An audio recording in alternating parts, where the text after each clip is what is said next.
Selamat siang, terima kasih sudah bergabung dengan ibadah online dari Bapak Majlis. Mari kita buka acara pada siang hari ini dengan doa bersama. Mari kita satukan dalam hati kita. Tuhan Yesus yang baik, terima kasih untuk semua yang Kau berikan pada kami pada hari-hari lalu hingga pada siang hari ini. Kami bersatu hati dalam Engkau, mengucapkan pujian dan syukur kepada Tuhan. Tuhan Yesus, kami akan sebentar lagi akan memulai ibadah ini Tuhan, karena Roh Kudus melalui kami semua, sehingga apa yang kami dapat pada hari ini Tuhan Yesus membuat kami semakin dekat dan semakin mengenal Engkau. Terima kasih Tuhan, berkati acara ini dari awal hingga akhir. Segala berkat panjatkan Tuhan dan bersama kami hidup. Amin. Shalom Bapak Ibu yang dikasihi oleh Tuhan. Apa kabar semuanya? Saya berharap semuanya dalam keadaan baik. Mari kita siapkan hati kita untuk bersama-sama memuji Tuhan.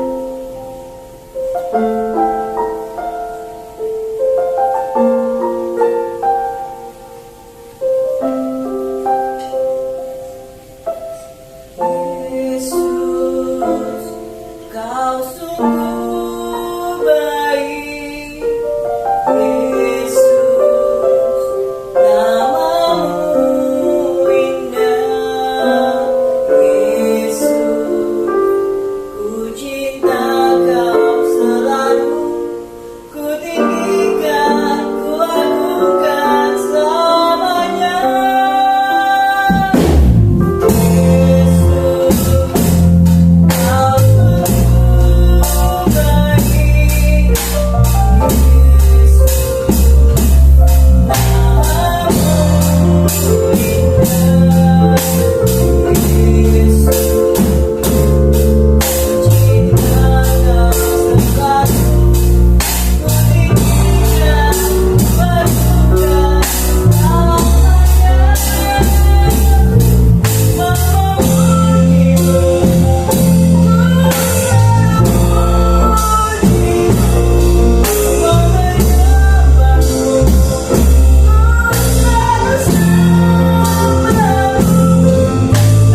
kami yang ada di dalam sorga, kami siapkan hati dan pikiran kami untuk mendengarkan firman.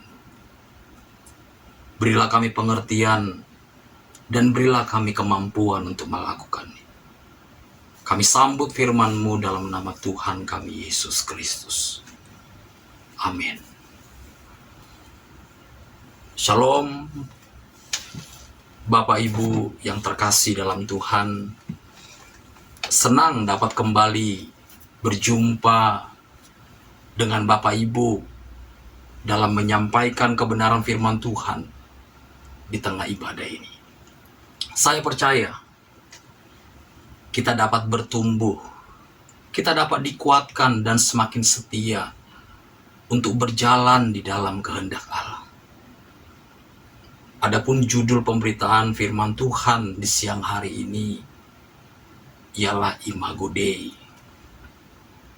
Pertanyaan yang mendasar ketika kita mendengar kata Imago Dei, Bapak Ibu, pertanyaan yang muncul dalam pikiran kita ialah, apa itu Imago Dei? Kemudian pertanyaan berikutnya setelah kita mengetahui arti Imago Dei, pertanyaan berikutnya yang muncul dalam pikiran kita adalah, mengapa Allah memberikan Imago Dei kepada manusia? Melalui kebenaran ini Bapak Ibu, kita akan memahami apa itu Imago Dei. Dan apa tujuan agung Allah memberikan Imago Dei kepada manusia yang diciptakan oleh Tuhan. Mari Bapak Ibu kita buka Alkitab kita dalam Kejadian pasal 1 ayat 6. Dalam nats inilah kita menemukan arti Imago Dei itu sendiri. Saya bacakan bagi kita semua di dalam Kejadian pasal 1 ayat 26. Demikianlah firman Tuhan.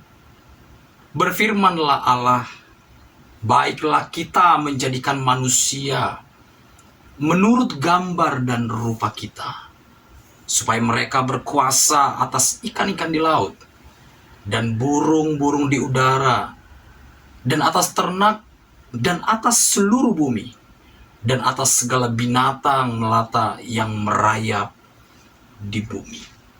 Sebagaimana saya katakan di awal Bapak Ibu, pertanyaan yang muncul, apa itu Imago Dei?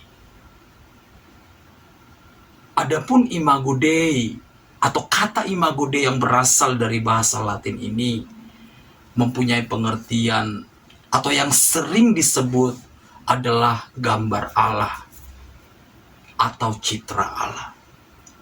Imago Dei ini Bapak Ibu merupakan terjemahan dari nats yang kita dengarkan bersama-sama, yaitu gambar dan rupa Allah. Di dalam teks Ibrani disebut atau menggunakan kata atau istilah selem demut, yaitu segambar serupa Allah sebagai penciptanya. Arti segambar dan serupa Allah bukanlah menunjuk bahwa manusia itu sama secara fisik dengan Allah. Tetapi yang dimaksud selem demut atau Imago Dei menunjuk kepada atau merujuk kepada kualitas atau sifat Allah, baik itu dalam perasaan, baik itu dalam pikiran dan kehendak yang diberikan oleh Allah kepada manusia. Bahkan kalau kita melihat di Mazmur pasal 8 ayat 5 dan 6, kita menemukan pemazmur berkata, siapakah manusia sehingga dia hampir sama dengan Allah. Hal ini menunjukkan Bapak Ibu bahwa benar-benar manusia yang disebut atau diciptakan segambar dan serupa Allah benar-benar dikaruniakan potensi, benar-benar dikaruniakan sifat Allah, di mana manusia punya unsur keilahian. Artinya bahwa manusia bukan Allah. Pemazmur mengatakan hampir sama dengan Allah. Punya unsur keilahian berarti bukan Allah. Bahkan dikatakan manusia gambar dan rupa Allah ketika Allah menciptakannya. Disering juga disebut manusia itu fotokopinya Allah. Artinya memang manusia itu memiliki bagian-bagian dari komponen-komponen yang dimiliki Allah. Dan telah diberikan oleh Allah untuk dimiliki oleh manusia. Baik itu pikiran, baik itu perasaan, dan juga rencana Allah. Jadi memang Allah yang berinisiatif menciptakan dan menjadikan manusia segambar serupa Dia. Sehingga memang manusia itu menjadi makhluk yang mulia. Kita ini makhluk yang mulia, Bapak Ibu. Makhluk yang sangat istimewa. Dan memang jelas kita berbeda atau jauh di atas ciptaan Allah yang ada di bumi ini. Kita berbeda dengan binatang. Kita berbeda dengan tumbuh-tumbuhan. Kita berbeda dengan benda-benda penerang lainnya. Manusia dalam gambar dan rupa Allah adalah manusia mulia dan manusia yang sangat istimewa. Dengan keistimewaan dan kemuliaan yang dimiliki oleh manusia, maka Allah pasti, Bapak Ibu, Allah pasti mempunyai tujuan agung dan mulia bagi manusia. Oleh karena itu, ketika dalam perjalanan manusia terjadinya tragedi besar di dalam diri manusia ketika dia jatuh dalam dosa, di mana manusia kehilangan kemuliaan Allah, di mana kualitas manusia yang didapatkan dari gambar dan rupa Allah dirusakkan oleh dosa, sehingga manusia jauh dari rencana Allah. Manusia menjadi kehilangan arah. Manusia menjadi kehilangan posisi di hadapan Tuhan. Bahkan disebut oleh Rasul Paulus, manusia menjadi seterunya Allah. Dan manusia terusir dari hadirat Tuhan.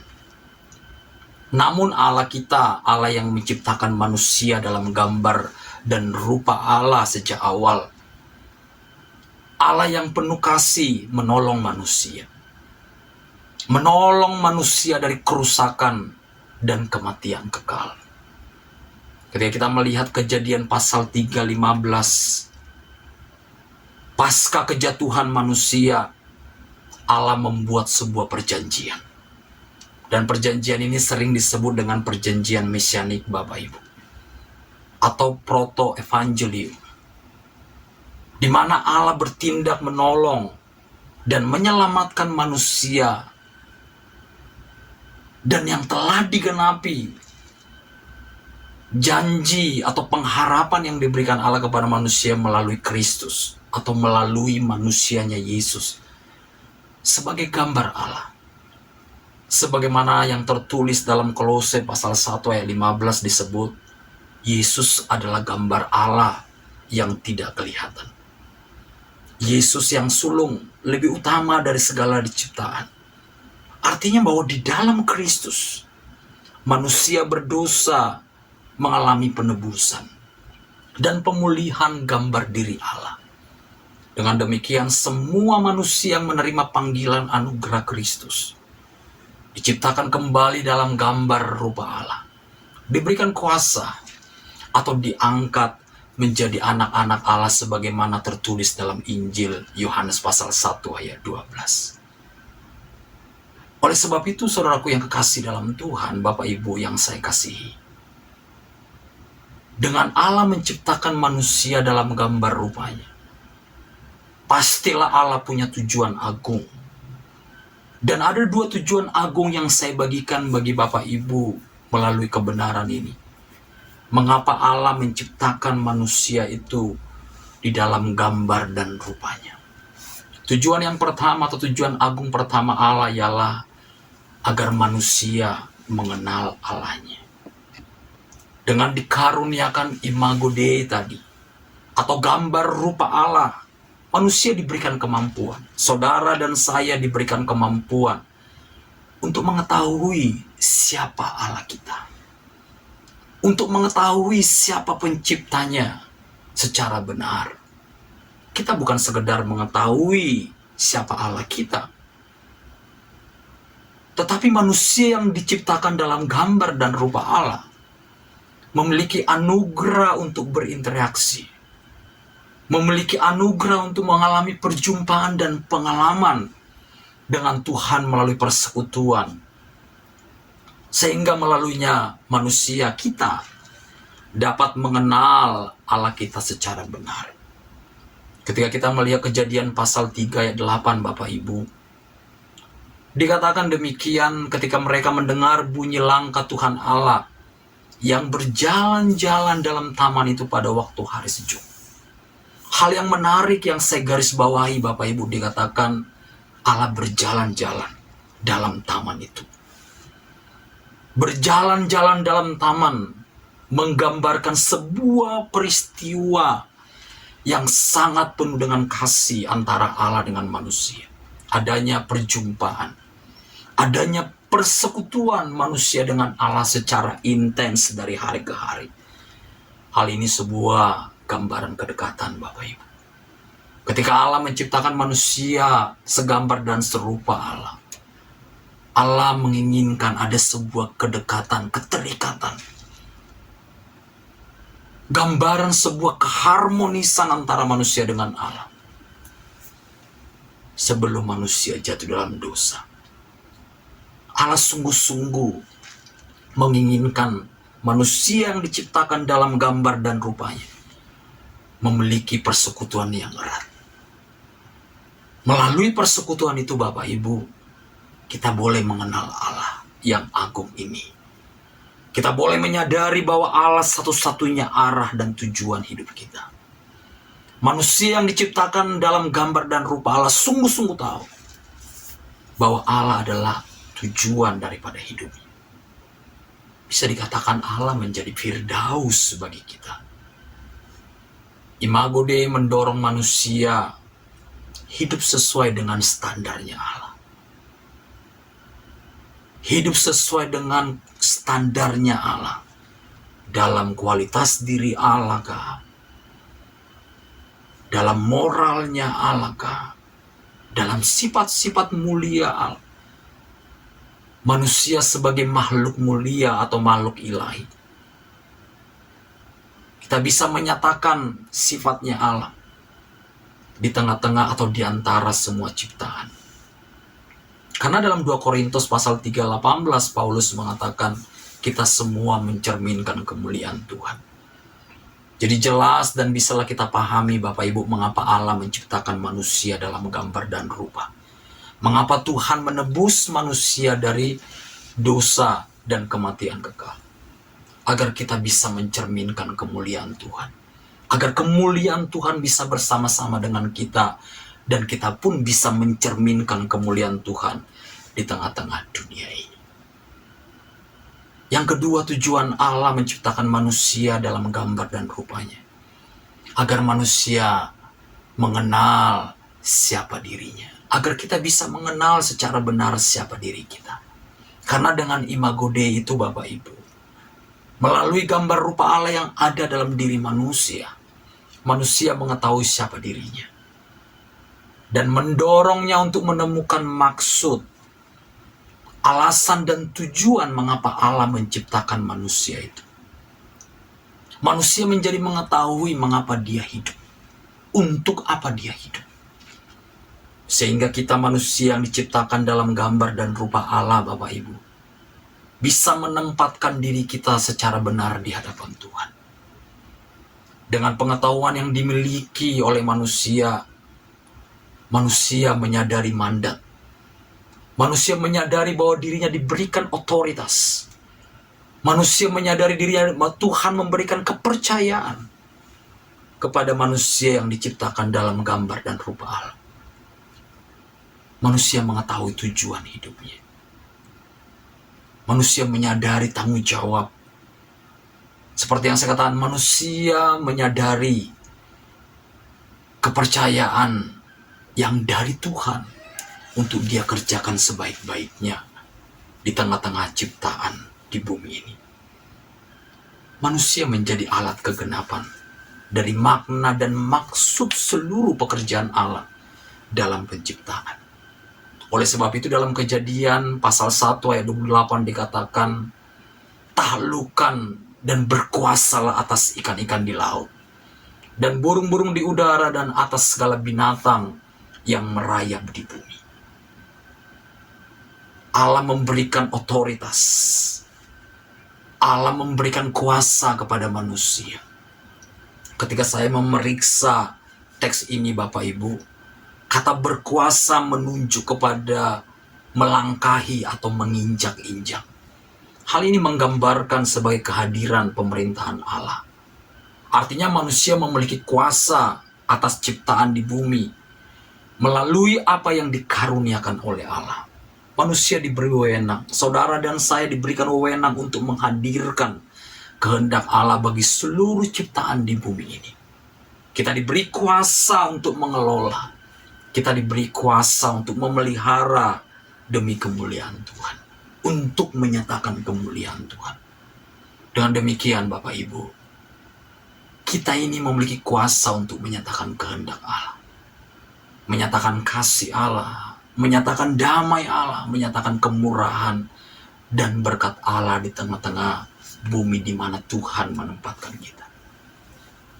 Manusia menyadari tugas yang harus dikerjakan. Sekaligus manusia menyadari bahwa dia adalah alat kegenapan dari rencana Allah. Manusia hadir untuk mempresentasikan, untuk mengekspresikan kehendak Allah di tengah-tengah ciptaan di bumi ini. Ekspresi dari seluruh tindakan kita Bapak Ibu merupakan peranan dan tugas yang diberikan oleh Tuhan, apapun profesi. Apakah kita seorang dokter? Apakah kita seorang suster? Apakah kita seorang apoteker? Seorang staf di dalam perusahaan TNI kah? Polri kah? Apapun profesi kita. Ini semua Tuhan percayakan kepada kita untuk menggenapi rencana Allah di tengah-tengah dunia ini bagi seluruh manusia dan ciptaan yang lainnya. Hidup kita dan partisipasi kita atau aktualisasi diri kita merupakan sarana yang digunakan oleh Tuhan atau yang dipakai oleh Tuhan untuk menghadirkan pertolongan Allah yang penuh belas kasih kepada ciptaannya. Hal itu bisa kita lihat di dalam Efesus pasal 2 ayat 10, bagaimana Tuhan menyampaikan kepada jemaatnya, menyadarkan kita bahwa kita ini buatan Allah, diciptakan dalam Kristus Yesus untuk melakukan pekerjaan baik. Jadi kita sebagai orang percaya yang adalah gambar Allah atau anak-anak Allah, kita dikaruniakan atau diberikan tanggung jawab atau kepercayaan oleh Tuhan untuk melakukan pekerjaan baik di tengah-tengah dunia ini. Persis sama seperti apa yang dikatakan Tuhan di Kejadian pasal 1 ayat 28. Untuk kita menaklukkan dan berkuasa atas seluruh ciptaan. Jadi manusia dalam gambar dan rupa Allah atau yang kita sebut tadi imago Dei itu sebagai sarana pertolongan bagi sesama dan seluruh ciptaan yang membutuhkan dimanapun kita berada. Allah memberikan mandat untuk kita sebagai manusia Allah, untuk memanusiakan manusia, untuk menolong sesama manusia, menyatakan kasih Allah melalui profesi atau kepercayaan yang diberikan Allah kepadamu. Bapak Ibu, suatu hari Allah akan meminta pertanggungjawaban dari profesi kita.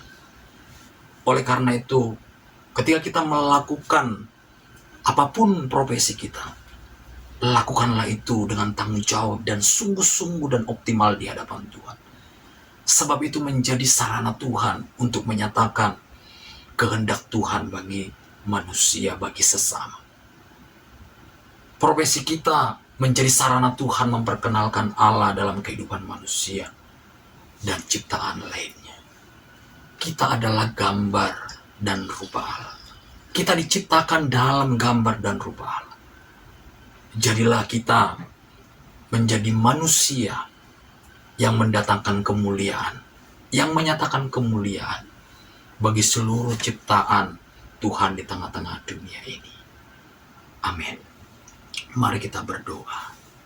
Bapa di dalam sorga, kami menyadari dan kami bersyukur karena kami adalah ciptaan-Mu yang Kau ciptakan menurut gambar dan rupa-Mu. Kami diciptakan oleh Tuhan. Kami diberikan kualitas yang berasal dari Tuhan, sehingga kami hidup sesuai dengan apa yang Tuhan kehendaki. Sehingga kami boleh mampu hidup dan menyatakan kehidupan Tuhan di tengah-tengah kehidupan yang Tuhan percayakan bagi kami. Biarlah kami melalui pertolongan-Mu, kami boleh mengenal Engkau dengan sungguh-sungguh. Kami boleh mengenal Engkau secara benar sehingga kami memiliki rasa hormat, kagum, dan takut akan Allah. Dan kami menjadi manusia yang sungguh-sungguh bergantung kepada Allah. Kami sungguh-sungguh menjadi manusia yang mengarahkan seluruh hidup kami kepada tujuan dan kehendak Allah. Biarlah kami menjadi manusia yang bertanggung jawab, yang mengerjakan seluruh apa yang menjadi tugas kami, yang dipercayakan oleh Tuhan dengan sungguh-sungguh, secara optimal di hadapan Tuhan, sehingga mendatangkan berkat, sehingga mendatangkan kehendak Tuhan, menghadirkan kehendak Tuhan dimanapun kami Tuhan percayakan. Terima kasih Bapa yang baik. Berkati setiap jemaat-Mu yang memberikan persembahan. Berkati Tuhan pengurus dan anggota Bakor Om Kris Rumah Sakit Pertamina Pusat ini. Tuhan yang memberkati. Doa kami juga bagi para pasien. Belas kasih Tuhan, kesembuhan dan mujizat dari Tuhan. Untuk bagi pasien yang mengharapkan kesembuhan dan pertolongan, biarlah Tuhan menyatakan kuasa-Mu atas mereka. Biarlah Tuhan menyatakan belas kasih-Mu atas mereka dalam nama Tuhan Yesus. Berkati ibadah Jumat, ibadah setiap Jumat dan tim pastoral dalam berkat Tuhan. Pakailah wadah ini untuk memberitakan kerajaan-Mu ya Tuhan. Manajemen RSPP dan manajemen Pertamedika diberkati dan HC Tuhan. Berkati mereka, sertai mereka. Gereja-Mu dan pemimpin gereja, Tuhan berkatilah mereka. Berkati para pemimpin gereja dengan hikmat-Mu dan perlindungan dari tempat yang maha tinggi. Agar seluruh gereja-Mu bisa menghadirkan kerajaan-Mu, menjadi saksi di tengah-tengah dunia yang gelap ini. Bangsa kami Indonesia dalam berkat-Mu. Presiden kami Pak Jokowi bersama dengan keluarga, wakil presiden kami bersama keluarga, para menteri, para pejabat TNI Polri, Tuhan dalam perlindungan. Jauhkan bangsa kami dari orang-orang jahat. Kami sepakat setiap orang jahat dari bangsa kami dijauhkan dalam nama Tuhan Yesus. Damai, sejahtera, dan keselamatan dari Tuhan atas bangsa kami Indonesia. Keluarga kami dalam keselamatan-Mu dalam nama Tuhan Yesus. Terima kasih Bapa yang baik dalam ibadah singkat ini, ibadah Jumat ini. Di akhir ibadah ini biarlah Tuhan yang memberkati kami. Sehingga kami menerima berkat, kami menerima penyertaan dan pemeliharaan Tuhan sampai Tuhan datang kedua kali. Mari umat Tuhan, saudaraku yang kasih dalam Tuhan, angkatlah kedua tanganmu di hadapan Tuhan dan terimalah berkat damai sejahtera dari Allah Bapa di sorga. Kasih karunia dari Tuhan kita Yesus Kristus yang duduk di sorga. Penyertaan Allah Roh Kudus akan menyertai kita, akan menolong kita mulai siang hari ini sampai Maranatha. Amin.